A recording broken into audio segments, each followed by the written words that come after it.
Quem é que você vai matar usando essa espada, meu filho? Os inimigos. E quem são os seus inimigos?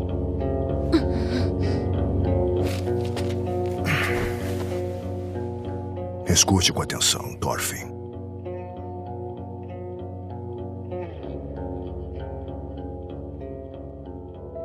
Você não tem inimigos. Ninguém tem. Nenhum inimigo. Não existe ninguém no mundo que mereça ser machucado.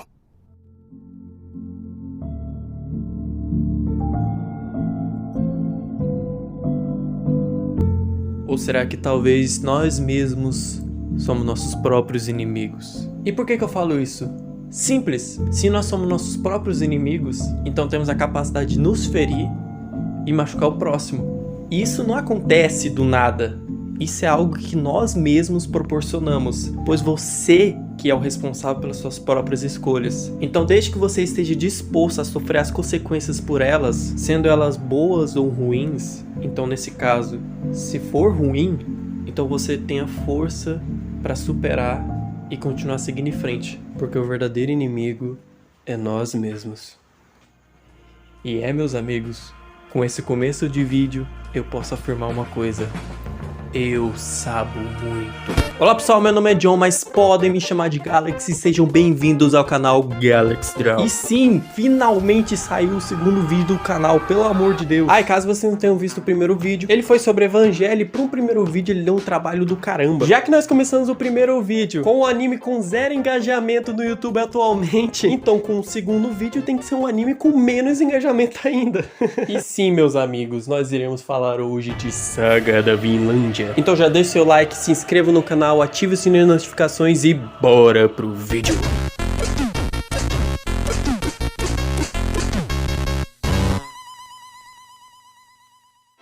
A nossa história começa no início dos anos 90, em 1992, onde é nos apresentado o nosso protagonista, um aluno qualquer do 3º ano do ensino médio japonês. Aluno esse que no meio da aula escutou seus colegas falando sobre o futuro, de qual carreira que eles vão seguir após eles se formarem. Por conta disso veio-se então uma crise existencial nele, porque o cara tá no 3º ano do ensino médio e não sabe qual carreira ele vai seguir. Então se vê uma lembrança de quando ele estava no jardim de infância, onde ele desejava ser um mangaka. Aí por conta disso ele parou, analisou e falou a seguinte coisa: não, eu não quero fazer isso de forma alguma. Nisso simplesmente o cara aceitou que ele não vai fazer nada na vida, que ele iria continuar com as mesmas notas baixas, a mesma vida medíocre, e é isso.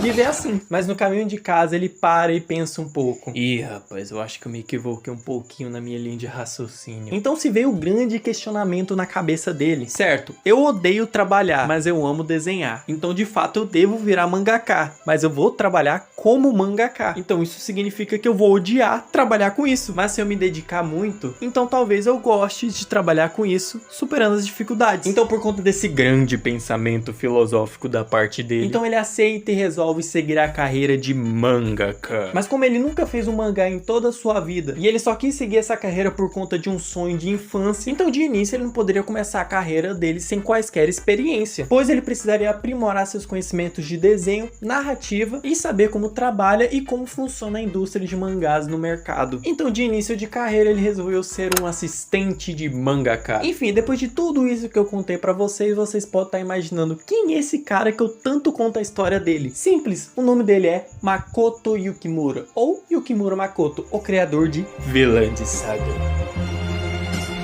Antes da gente falar sobre Vinland Saga, vamos recapitular aqui. Certo, em 1992, Makoto Yukimura tinha 16 anos e foi quando ele teve a ideia de se tornar mangaka, a fim de que em 1994, quando ele completou 18 anos, ele oficialmente começa a trabalhar como assistente. Então se passam 5 anos para que em 1999, ele então sai da assistência, se torna oficialmente um mangaka e publica o seu primeiro mangá chamado Planets.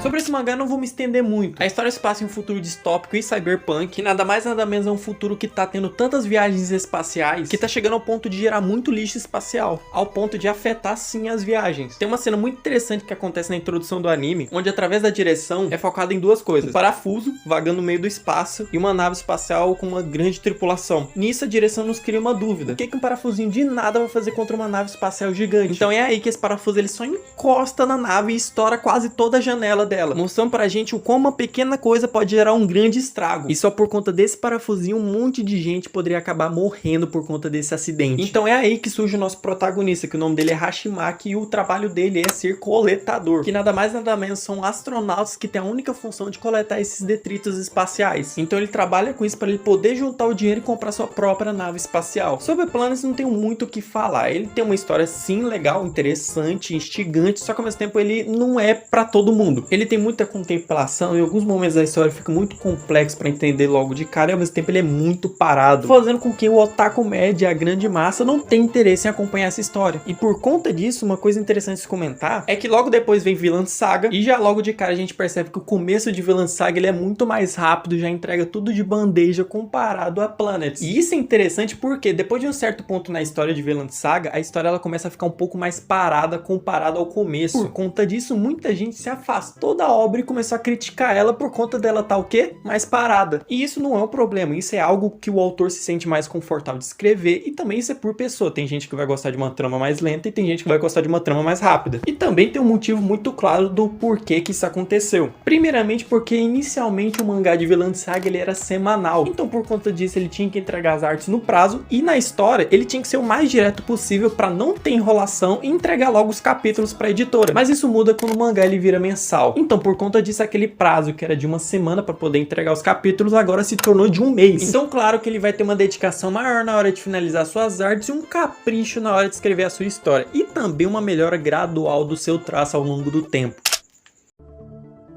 Enfim, nós chegamos no momento do vídeo onde eu claramente darei uma aula de história sobre os tais eventos reais que ocasionaram a saga da Vinlândia. Para deixar o vídeo bem completinho e dar umas curiosidades sobre o assunto, já que o anime ele adapta esses eventos que aconteceram na vida real. Só que é aí que tá o problema. Todos nós sabemos que as sagas vikings de fato existiram. Por grande parte delas foram descritas por meio de textos antigos. Então é aí que entra o problema da saga da Vinlândia. Ela só foi dita, falada e não escrita. Todo esse BO histórico sobre a Vinland Saga ele é tão complicado que muitos arqueólogos compactuam da mesma ideia de que só porque não há tantas evidências históricas que provam ou dão credibilidade que aquilo de fato existiu, então essa história é uma mentira e não deve ser passada para frente como verdade. Mas isso não é algo único exclusivamente da saga da Vinlândia. E o que faz esse evento e tantos outros não serem uma farsa é a tal conexão de eventos reais que foram citados no meio dessas sagas, meio que comprovando que aquilo de fato aconteceu, pois como é que esses antigos povos sabiam desses tais eventos em específico? Tá, mas o que de fato foi a saga da Vinlândia em si? Ela vem de duas outras sagas que compõem a saga da Vinlândia, que são a saga da Groenlândia e a saga do Érico, ou Vermelho. Por volta do século X, no período de 980 a 1000 anos depois de Cristo, onde é relatado as primeiras viagens totalmente autênticas através do Atlântico, fazendo com que talvez seja o primeiro encontro dos europeus com os povos nativos das Américas, ocasionando a teoria deles serem de fato os primeiros colonizadores europeus a se estabelecer no continente americano. Pera aí, então você tá querendo dizer que os vikings vieram primeiro que Cristóvão Colombo, o homem que descobriu as Américas?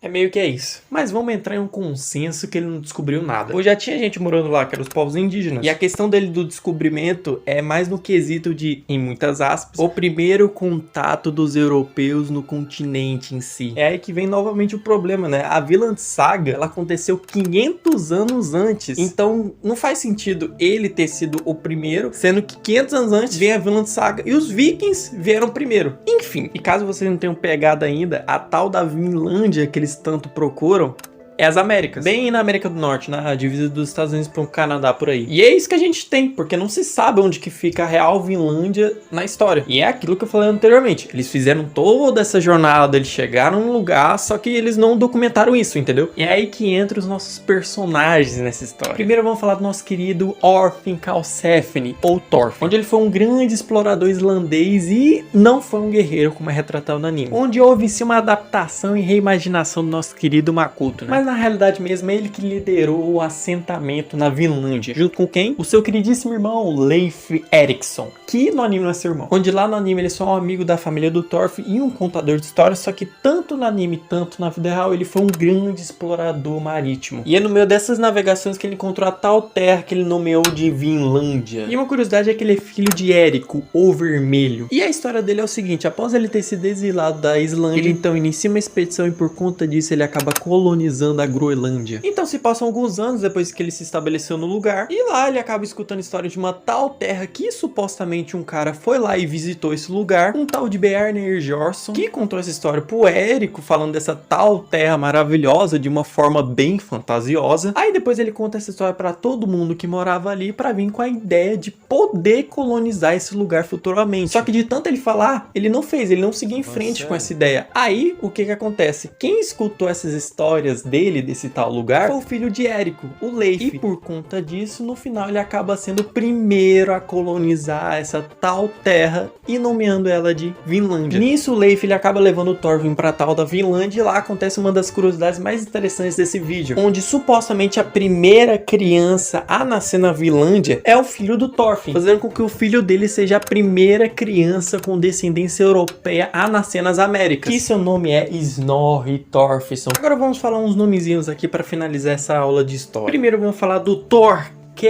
o Alto, que foi um grande viking do século X, conhecido por sua estatura física imponente e sua habilidade militar. E no passado ele foi um dos principais comandantes do exército do lendário líder dinamarquês Canuto o Grande, onde um é alto e o outro é grande. E sim, é o mesmo que aparece no anime. Voltando, o Thorkel ele desempenhou um papel significativo na expansão do domínio de Canuto sobre as partes da Inglaterra e da Escandinávia. E por conta de seus grandes feitos em batalha e combate, por causa das suas habilidades de estratégia militar, ele acabou se tornando uma figura lendária na mitologia nórdica. E o nosso queridíssimo que foi citado aqui, o Canuto, e não se confunda com Canudo, ele foi-se um grande rei dinamarquês que reinou sobre um vasto império nórdico durante o século XI. E ele acabou ganhando o apelido de O Grande, Canuto o Grande, por conta das suas conquistas militares e expansão territorial, que incluíam partes da Dinamarca, Inglaterra, Noruega e Suécia, fazendo com que o seu reinado ele ficasse bastante marcado por conta das suas habilidades política, administrativa e sua influência significativa sobre a história da Europa medieval em si, como é mostrado no anime, só que claro que tem uma adaptaçãozinha ali no meio, né? Agora sobre o Askeladd em si, já no caso dele, ele é literalmente um personagem criado pro anime. Claro que com muitas inspirações, e uma dessas inspirações que ele compartilha é do nome dele, Askeladd, que é um conto folclórico norueguês de um personagem chamado Askeladd. Mas o que de fato se trata esse conto? Ele fala sobre um personagem que começa sendo considerado um fracasso, incapaz de fazer qualquer coisa, mas ele acaba no final da história provando o seu valor, fazendo algum feito grandiosíssimo, fazendo com que ele tenha sucesso naquilo que todos falharam. E pra quem assistiu o anime sabe que essa é a história do personagem. Claro que tem uma diferença, mas é a história dele. Mas já que ele não é baseado em uma figura histórica de fato real, então vamos falar um pouquinho do que ele é no anime em si. Ele já inicia a história sendo um vilão, mas lá pra frente ele acaba se tornando de fato uma figura mentora e paterna pro Thorfinn. E o anime ele colabora com isso porque ele fala sobre essa questão de paternidade o tempo inteiro. Tu pode prestar atenção, todos os personagens, ou quase todos os personagens,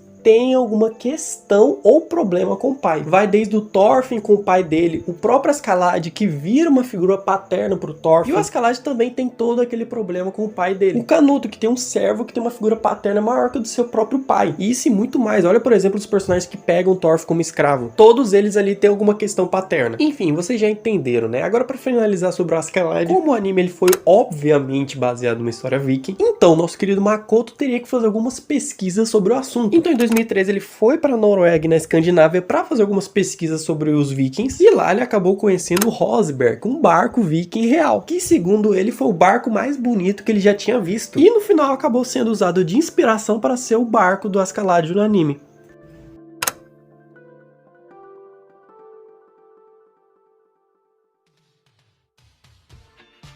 E é isso, né, pessoal? Nessa parte do vídeo eu me dedicaria para falar sobre a produção do anime, direção, animação, curiosidade, mas acho que seria legal ter um vídeo todo só sobre isso. Aliás, aproveitando que o vídeo tá muito grande, eu vou finalizando ele por aqui. Então, muitíssimo obrigado caso você tenha assistido o vídeo até aqui. Então já deixe o seu like, comente aqui o que você achou desse vídeo, sugestão e animes para próximos vídeos. E se inscreva no canal, ative o sininho de notificações. E meu nome é John, mas podem me chamar de Galaxy e sejam bem-vindos ao canal.